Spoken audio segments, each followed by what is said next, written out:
Oh hey, I didn't see you over there. Well, you seem to have caught me in the middle of my work. But heck, since you're here, I'd like to talk to you about a hot new issue on the up and ups. Marijuana in the workplace.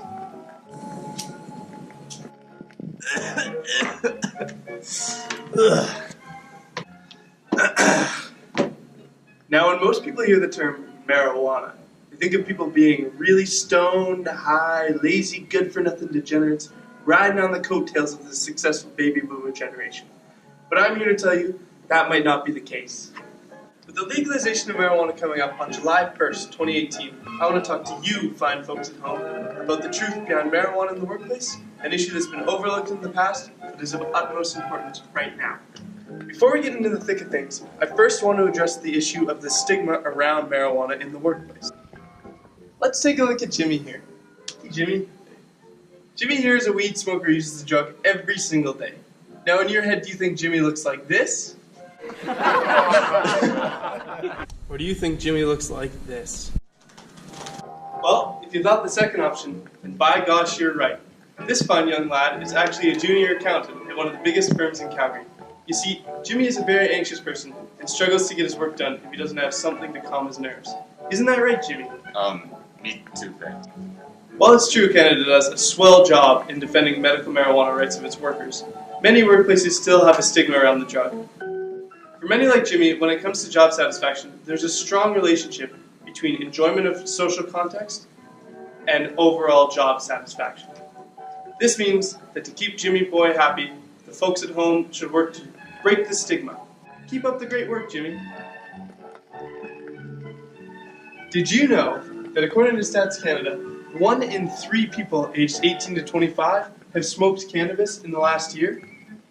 Also, as you can see by this graph, millennials are expected to make up 75% of the workforce by the year 2025. Do you see the commonality? This means that the younger half of millennials who are using marijuana will be making up the bulk of the workforce in the near future. Now that we know what the workforce is comprised of, and we know that marijuana doesn't need all this negative chatter in the workplace, we can move on to what I've been trying to get at all day, selection. I want you to meet my friend Catherine. Catherine here uses marijuana, but chooses to do so recreationally. She's a highly successful fourth-year student here at Cascade, and about to apply for jobs in the adult workforce. What she's realizing, though, is that some corporations she wants to work for haven't eliminated drug testing during their selection process. Yikes. The data is a little patchy, but best estimates suggest that around 40% of U.S. workers are currently subjected to drug tests during the hiring process. With the most commonly found drug being marijuana, this will directly impact Catherine, as her choice of recreational activities will severely impact her ability to apply and secure corporate positions. Oh no, but I don't want to work for some corporate narcs. Neither would I, Catherine. I think that corporations with strict zero-tolerance policies are the real losers. Come on, Catherine, let's go on an adventure.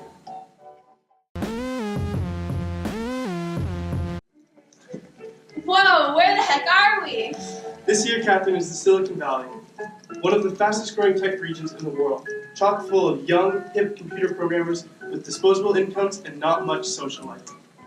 Ah, another good day's work done. Dispensaries in the area have reported that up to 40% of their clientele are tech workers. And down here, very few companies choose to drug test because these corporations want to hire the best and brightest, regardless of their off-the-job choices.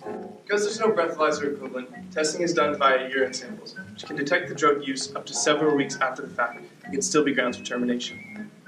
One expert compared this method of testing to having a glass of wine on Friday night and being fired for drinking on the job on Monday. This arbitrary testing method has led to increased turnover in the legalized states in the U.S., where the courts have allowed employers to continue with zero-tolerance policies. Naturally, this affects certain portions of the selection process. Now, moving on to adding value to the modern organization. For employers, the objective of selection is to choose employees who will add the greatest value. In Canada, as we mentioned, a growing portion of the workforce is going to be made up of people who recreationally smoke, a number we can expect to go up once the drug is legalized. In case you forgot, this is what the selection process looks like. Applicant job interest, pre-employment screening, application form, test and/or interview, background investigation, additional interview, medical exam, an alcohol/drug test, and finally job placement. The most glaring problems for modern organizations are in application job interest and the drug tests. These aspects could eliminate top talent from landing positions at firms. Knowing this information, managers will still be able to select top talent who may want to recreationally use marijuana. That's not all, though. Organizations who address the stigma of marijuana also stand to increase job satisfaction for swell folks like Jimmy. With new guidelines in place, organizations can even potentially reduce turnover and absenteeism from the employees they select. Some companies like FlowHub, a Colorado tech-based company, have taken things even a step further, allowing marijuana use on the job to promote creativity. Now I know you're all anxious to hear our final recommendation for how companies should move forward in this age of legal marijuana. And golly, after everything we've talked about, it's easy to see how to move forward. For youngsters like Jimmy who want to see everyone accepting of his use of marijuana, and sensitivity training within an organization is the best way to do that.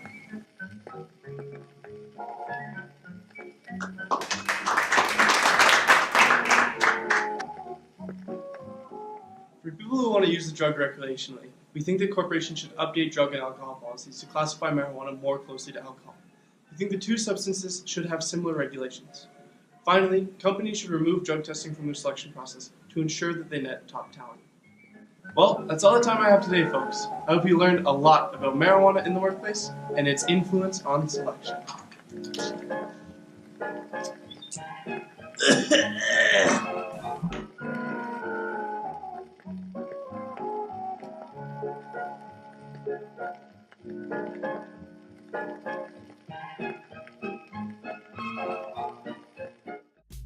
I was gonna clean my room until I got high.